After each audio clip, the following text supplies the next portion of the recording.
Hello, I'm Riva Lau. A lot of students will participate in an internship during their university year in order to gain work experience. And it is very common for them to choose internship locally. But today, we have two very special students who choose to work overseas during their internship.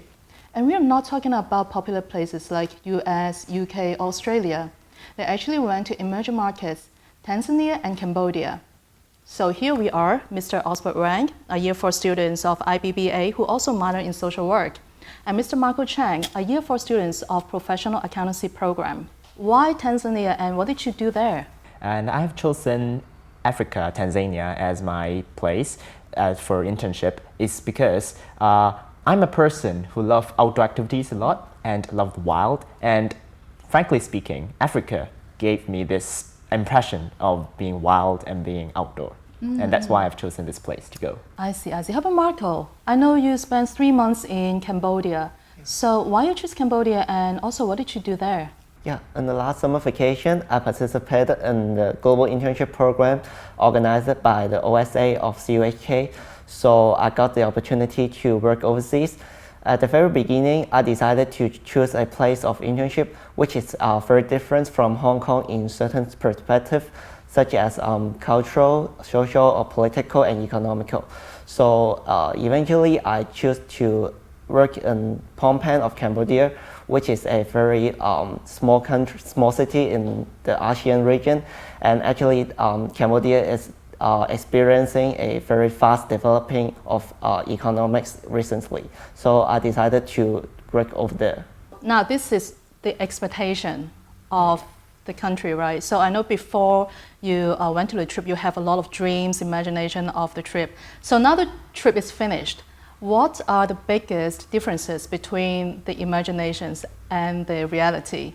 Before went to Cambodia, I think there may be the society may be with some serious poverty problems. They may not have some clean water, may not have enough food. Actually, they have quite good living standard, and children are well educated. And actually, because they are in Cambodia is a tourism country, so maybe most of them know quite good English, and actually they are quite have quite good living standard, and they are living quite happily. Right. So yeah. Basically, it's very different from what you imagined before. Yeah. Okay. Yeah. How about Osbert? Before I went there, I expected the environment there was quite poor, and people are living in a relatively lower living standard. Right. But then when I arrived there and finished my trip, I saw so many people, and they are not really in such poor condition. And the price level of the goods and products and services, they are somehow similar to Hong Kong's, and that's really surprised me a lot. So what did you guys actually learn during your internship instead of just like sightseeing and stuff? Because you're actually working there. What did you learn during your internship in Cambodia?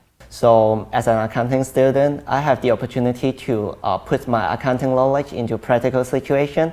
And actually, I have the opportunity to cooperate with local expertise, the accountants over there. So I can learn I can have some global vision and learn some international accounting practice.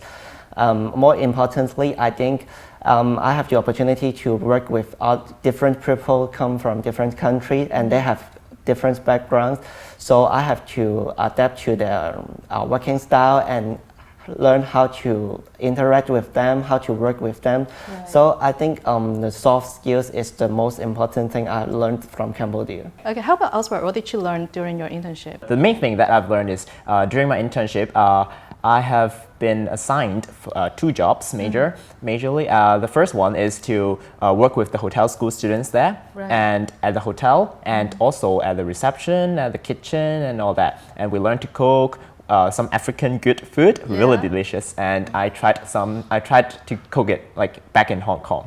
And also, the second job that we were assigned is to teach in the secondary school as well as in kindergarten. While I was working with different people in Tanzania, they all showed me one common characteristics. That is, they are really relaxed while they were working, and they're not very nervous about their jobs. And they have a really good work-life balance. So, you know, internship is an experience of learning as well as giving. So now we know what you learn, but then what do you think you have give to the local there, or no matter the people, the culture, what do you think you have give them during your internship? As we know that the income level in Cambodia is not as high as Hong Kong, so local people, they don't have much opportunity to travel around. As a Hong Kong people, actually I love traveling a lot. I have traveled to different countries, so I can share with them my exposure and my experience in other countries, and actually I can tell them how Hong Kong people is. As Osbert has just said, Hong Kong people are always stressful and full of tension. They may feel that this is quite strange to them because Cambodian people are always also very relaxed, and they are not always tracing that line as well. After going all through this, what was the self-discovery you made on this trip? So I think actually in Hong Kong I was always stay in my comfort zone, and even though when I'm traveling I'm still stay in the environmental bubble, so that I was well protected. However, after going to Cambodia, I found myself quite enjoy to explore new things by myself. Okay. Yeah, so maybe I think I'm more brave than I imagined. And you didn't expect that before you go on this trip? Yeah. I imagine. I think I will be quite. I will be stay in home all the time because outside is dangerous.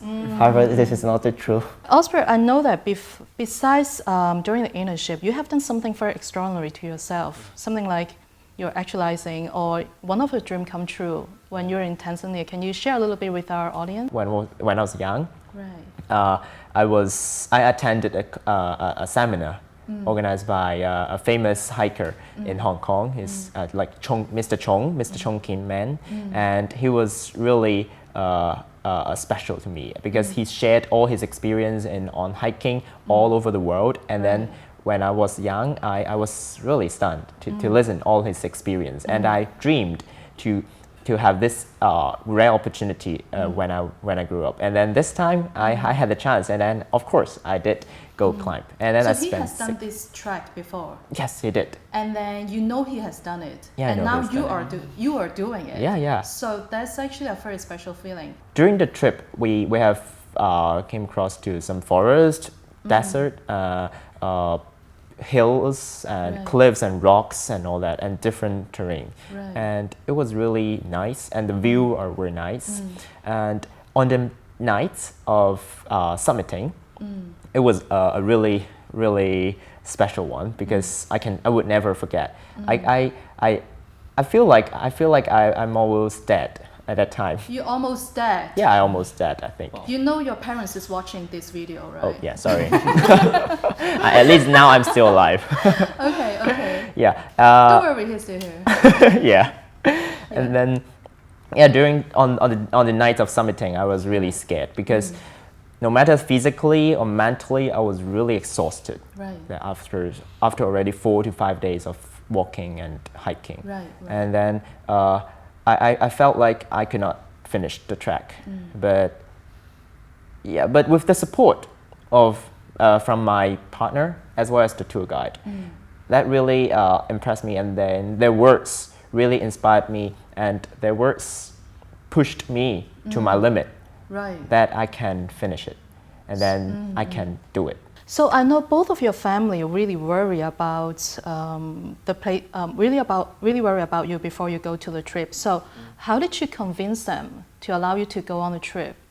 This is really a real life, once in a lifetime, and I don't have another chance to go to Africa. Even I go to Africa, I don't really go to Tanzania, to this mountain. Right. So I don't think there will be another chance for me to go again. And I really treasure this, and this is my dream. So, and then because they were quite, they would support my decision as always. And if they know that's what I really want, then they will allow me to do that and to support me. As I just said that Cambodia is not a safe place, it's a prevalence among Hong Kong people. So they may think that, they may quite puzzled about why I choose to work in Cambodia, or they're doubt of whether I can live here safely.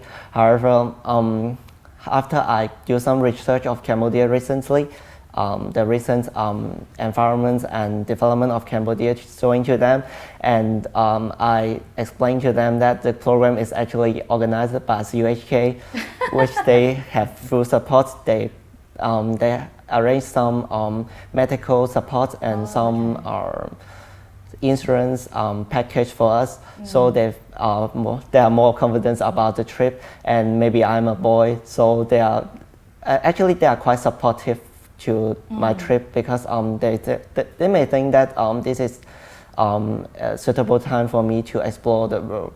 So actually, before I launch my trip, they are very supportive to me. Well, you actually mentioned one very important thing. You know, going overseas to do internship, to a certain extent, it is dangerous because you're very far away from Hong Kong, right? So the trip has to be organized by a very trustworthy organization. Of course, CUHK and YMCA are two of a very reputable company, right? If you could go on the trip again, what would you do more and what would you do less? Yeah, so if I can have the trip once more, maybe I will, instead of staying in the service apartment, I will try to look for some host family. So I have more time to stay with local people. So I will stay with them more time to. I'll spend more time with them to talk more with them, so that we can interact with each another and we can share our experience and exposure. Okay, thank you very much for coming today. And then what you shared today is very insightful to a lot of people, and I'm sure it will help a lot of people who are planning for overseas internship as well. So thank you.